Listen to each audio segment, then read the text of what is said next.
तो इस सीरीज के ओवरऑल 16th लेक्चर में आपका स्वागत है। टॉपिक चल रहा है एग्रीकल्चर, जिसमें पार्ट 1, 2, 3 ऑलरेडी हमने कंप्लीट कर लिया है, राइट। तो about me and important instruction regarding this lecture बताइए आपको। पहला question in front of you. The Kalpasar project एक फ्रेश वाटर रिजर्वायर है जो कहाँ पे लोकेटेड है, आपको बताना है चारों में से। तो जो कल्पसार प्रोजेक्ट है एक फ्रेश वाटर रिजर्वायर है, लोकेटेड है गुजरात, है ना, रण ऑफ कच्छ में। कहाँ पे? गल्फ ऑफ खंबात, माफ कीजिएगा, इन गुजरात फॉर इरिगेशन, ड्रिंकिंग और इंडस्ट्रियल पर्पजेस के लिए। ठीक है, अभी पूरी कहानी है उसकी, चाहो तो आप पढ़ सकते हो, अगर याद हो पाए अच्छी बात है, अदरवाइज आप ही जानते रहो कहाँ पे लोकेटेड है, इनफ है। एक area with an annual rainfall of more than 200 centimetres और sloping hills which crop will be ideal. बिल्कुल आपको पता है कि टी, क्यों? क्योंकि इसको चाहिए, वाटर लॉगिंग वहां पे नहीं होनी चाहिए, है ना, और रेनफॉल ज़्यादा चाहिए, और हिली टेरेन जो है इसके लिए बहुत ही सूटेबल है। तो करेक्ट जवाब हो जाएगा T. Hilly area and well drain soil चाहिए, ह्यूमिड और सब ह्यूमिड ट्रॉपिक्स एंड सब tropics. It require moderate temperature between 21 से 29 degree Celsius and high rainfall between 150 से 200 centimetre, even more than that. और बाकियों के लिए फेवरेबल कंडीशन क्या है? जैसे जूट है, तब जूट के लिए वार्म और वेट क्लाइमेट चाहिए, है ना, ह्यूमिडिटी लगभग 70 से 90% होना चाहिए, और साथ में टेम्परेचर 25 डिग्री सेल्सियस के आसपास ज़्यादा चाहिए। वेस्ट बंगाल जो है लार्जेस्ट प्रोड्यूसर है जूट का इंडिया में। कॉटन की बात किया जाए तो 50 से 75 सेंटीमीटर चाहिए इसको रेनफॉल, ब्लैक सॉइल चाहिए, 20 से 30 डिग्री सेल्सियस टेम्परेचर, है ना, और सब गुजरात जो है लार्जेस्ट प्रोड्यूसर है कॉटन का। मेज की बात किया जाए तो 18 से 27 डिग्री ड्यूरिंग द डे और लगभग 14 degree during the night. But most important factor है कि 140 दिन फ्रॉस्ट फ्री डेज होना चाहिए, है ना, और वेरी ससेप्टिबल है फ्रॉस्ट के प्रति, और 60 से 110 सेंटीमीटर का रेनफॉल चाहिए। कर्नाटका, आंध्र प्रदेश जो है लार्जेस्ट प्रोड्यूसर है मेज का पूरे इंडिया में। अगला है in which of the following state स्विल रिवर प्रोजेक्ट लोकेटेड। तो करेक्ट जवाब है हिमाचल प्रदेश में। बहुत ही फैक्चुअल क्वेश्चन है, इसलिए डायरेक्ट मैं आंसर बताता हुआ चला। क्या है? स्मॉल हाइड्रो इलेक्ट्रिक प्रोजेक्ट है जो रन ऑफ रिवर है, मतलब रिवर फ्लो करती है ना, उसी पे बनाया गया है। हाइड्रो मतलब पानी स्टोर नहीं होता डैम की तरह, है ना। proposed for development on the soil system, a tributary of Ravi River in the Chamba district of Himachal Pradesh in India। इतना ध्यान में रहेगा, ठीक है। अगर कैपेसिटी भी याद हो जाए तो और अच्छी बात है ना।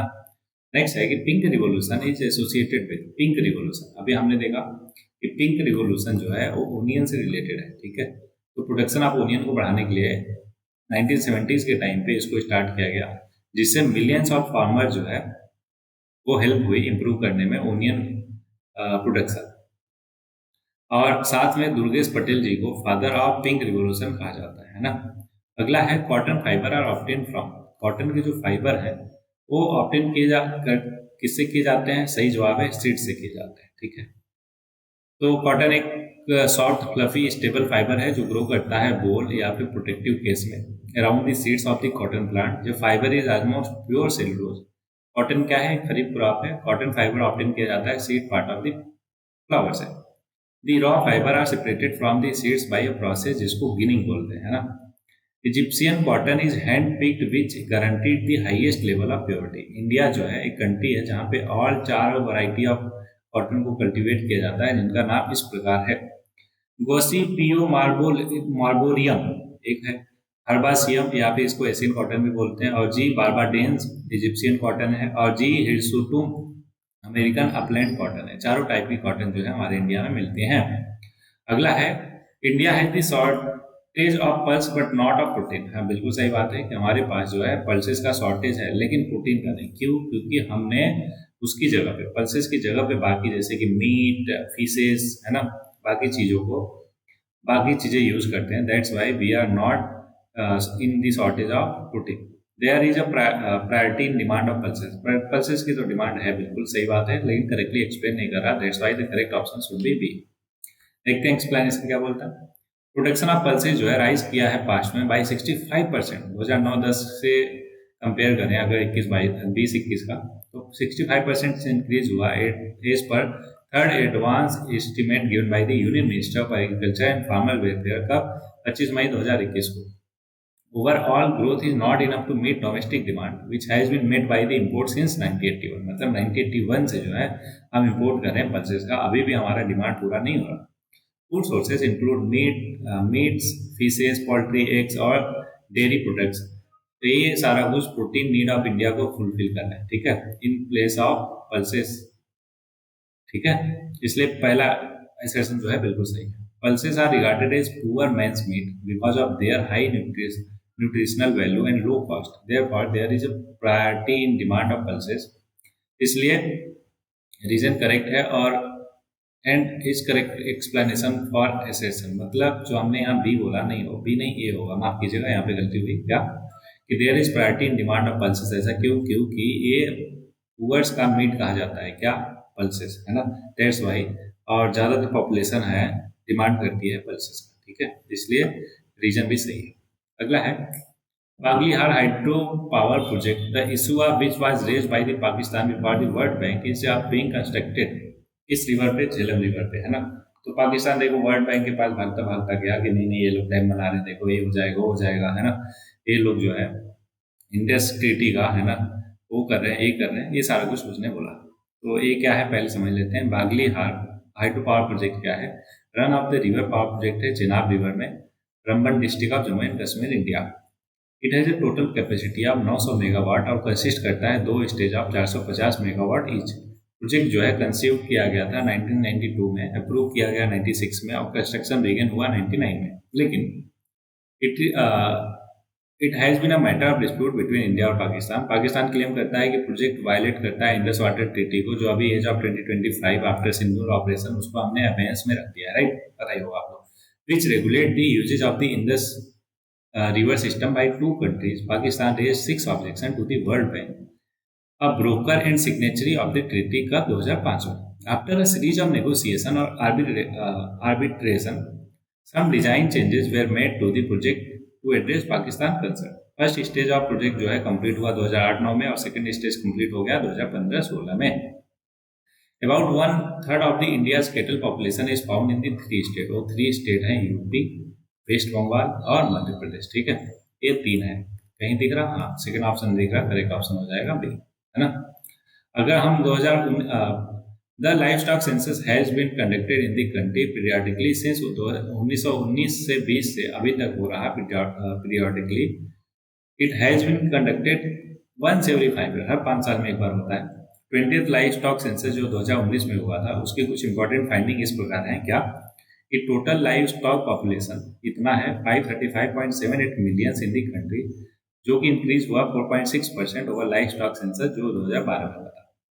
वेस्ट बंगाल ने हाईएस्ट इंक्रीज ऑब्जर्व, मतलब वेस्ट बंगाल में हाईएस्ट इंक्रीज ऑब्जर्व किया गया, कितना? 23%। उसके बाद तेलंगाना में 22%। उत्तर प्रदेश जो है maximum decrease in cattle population देखा गया। क्रॉस ब्रीड एनिमल्स कंट्रीब्यूटेड लगभग 28% to India total milk production 2018-19 में, और 6% का डिक्लाइन है total indigenous cattle population over the previous census. 20th livestock में 35.94% केटल मिल्क दिखा गया, 27.8% गोट और 20.45% बफेलो और 13.87% सिप और 1.69% pigs.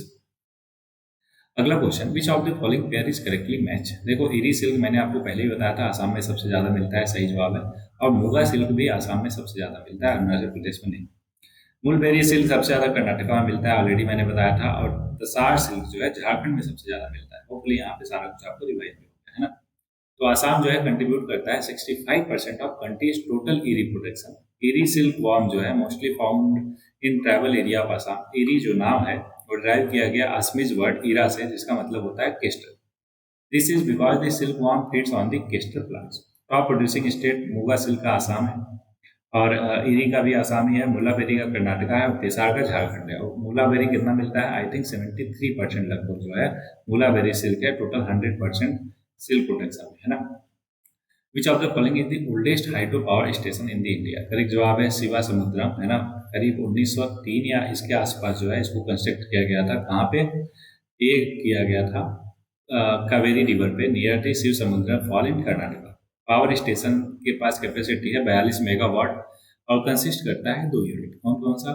Simsa power house and the Bharachukki power house. Power station was initially built to supply electricity to KGF, नाम तो सुना ही होगा, Kolar gold fields, which were about 147 kilometre away.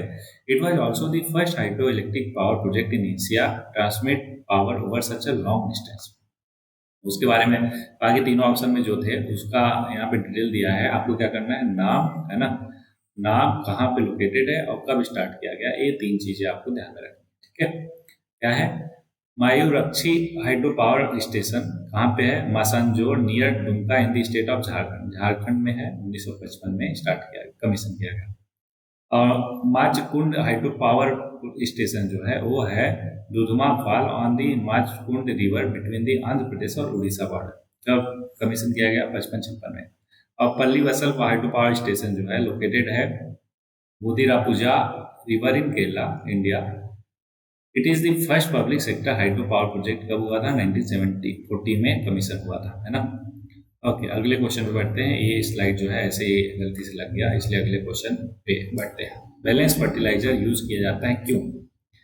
जवाब है इंक्रीज करने के लिए प्रोडक्शन को, बिल्कुल। इंप्रूव करने के लिए फर्टिलाइजर यूज एफिशिएंसी, एकदम। मेंटेन करने के लिए प्रोडक्टिव ऑफ द सॉइल, ये भी रीजन है। ठीक है, तो मतलब तीनों के तीनों रीजन है। करेक्ट जवाब हो जाएगा option D. Generic type of question है और आपको पता है, कॉमन सेंस से भी आप इसको सही कर सकते थे। ठीक है, चलो आगे बढ़ते हैं नेक्स्ट क्वेश्चन पे, जो कि बोला लार्ज क्वांटिटी ऑफ जिप्सम जो है रिक्वायर्ड है। देखो हर किसी के लिए रिक्वायर्ड है, लेकिन सबसे ज्यादा ग्राउंड नट कल्टिवेशन में लगभग 400% जिप्सम जो है उसकी क्वांटिटी रिक्वायर्ड। ऐसा क्यों? क्योंकि देखो जिप्सम का पूरा नाम है कैल्शियम सल्फेट डाइहाइड्रेट, है ना।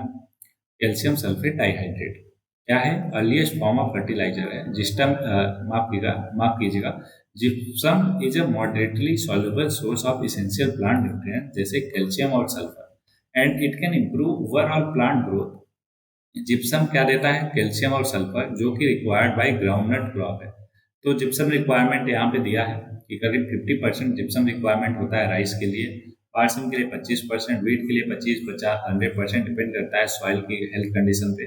लेकिन ग्राउंड नट के लिए लगभग 400% ऑफ जिप्सम जो है रिक्वायर्ड होता है। ठीक है, अगला है Tulbul project is associated with the river, है ना। तो ये क्या है, तुलबुल प्रोजेक्ट किस रिवर से एसोसिएटेड है? तो आई थिंक ये एसोसिएटेड है झेलम या सतलुज से, है ना।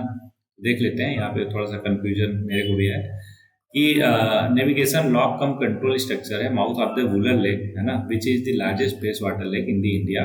और कहाँ पे है, झेलम रिवर पे। तो आपको ध्यान में रखना है झेलम रिवर, है ना।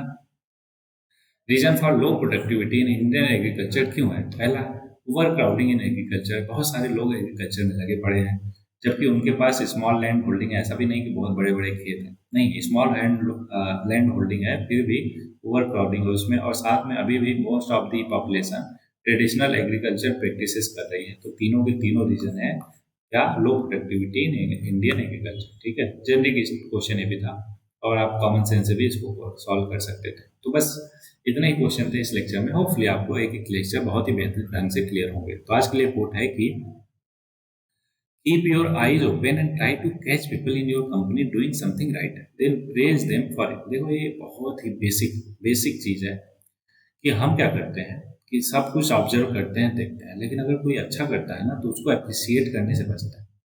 तो ऐसा काम बिल्कुल नहीं करना है। आपको अपनी आंखें खुली रखनी है, आसपास जो भी बेहतर कर रहा, बढ़िया कर रहा, तो उसको अप्रिसिएट करना है, प्रेज करना है उनके अच्छे कामों के लिए, है ना। इसी से एक पॉजिटिव और एक बेहतर समाज, सोसाइटी हम बनाने की कगार पर पहुंच सकते हैं। तो इन्हीं शब्दों के साथ इस लेक्चर में इतना ही। मिलते हैं नेक्स्ट लेक्चर में, तब तक के लिए अच्छे कामों के लिए लोगों को प्रेज करते रहिए, पढ़ते रहिए, आगे बढ़ते रहिए।